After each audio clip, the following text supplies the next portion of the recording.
Emotional eating runs deeper than hunger. It's a coping mechanism tied to our emotions.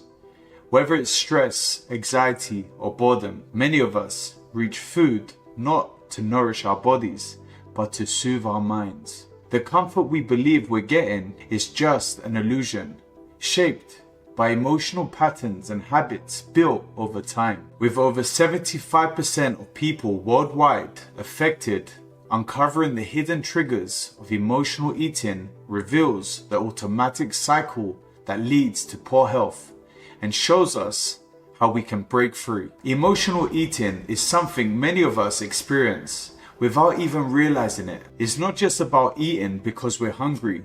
It's about eating when we're stressed, anxious, lonely, or even nostalgic. The issue runs deeper, rooted in our survival instincts, emotional memories, and even the way food is marketed to us. Let's take a step back to look at our ancestors. Food wasn't always available to them, so when they found it, they had to eat as much as possible for survival. That instinct is hardwired into our DNA, but in today's world, food is always available. Despite the abundance, our bodies still act like it can disappear tomorrow. This is why so many of us overeat, even when we're not hungry. The challenge is compounded by modern marketing. Companies know our biological triggers and design the ads to make us crave food when we're stressed, bored, or lonely. But it's not just about marketing. Our emotional memories are also tied to food. Think of how certain dishes or flavors reminds you of home or childhood. These connections make us feel safe, but that comfort is just an illusion. It's not just the food that makes us happy. It's the emotional memories behind it. Emotional eating isn't just about physical hunger. It's triggered by deeper emotions like stress, anxiety, or even boredom. From an early age, we're conditioned to associate certain foods with comfort, whether it's your favorite meal from childhood or a treat you had on special occasions. When we're upset, we unconsciously turn to those foods, trying to recreate the emotional comfort they once brought us. But here's the truth. The comfort we seek is only temporary. It's an illusion fueled by our emotional patterns and habits.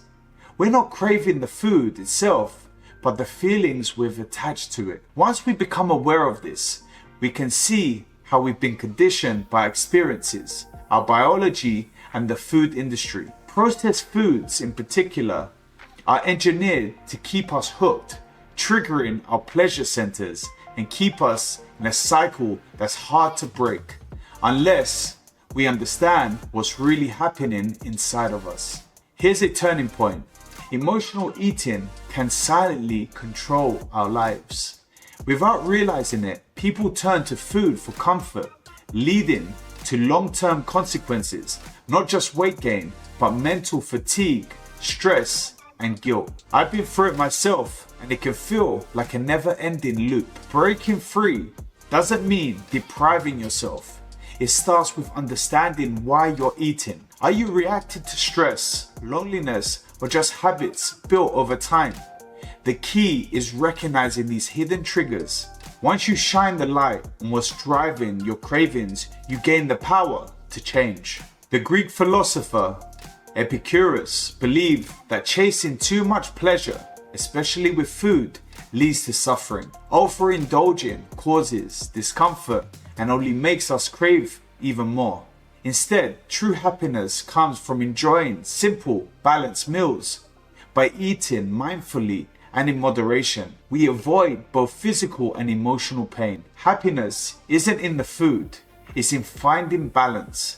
The body and mind work together. You can't have a healthy mind if you neglect your body, and you can't take care of your body without the mental strength to stay disciplined. This realization was life-changing for me, and it can be for you too. Feeling good during and after eating is more rewarding than those fleeting moments of pleasure. To break free from our emotional eating, we need to recognize the triggers.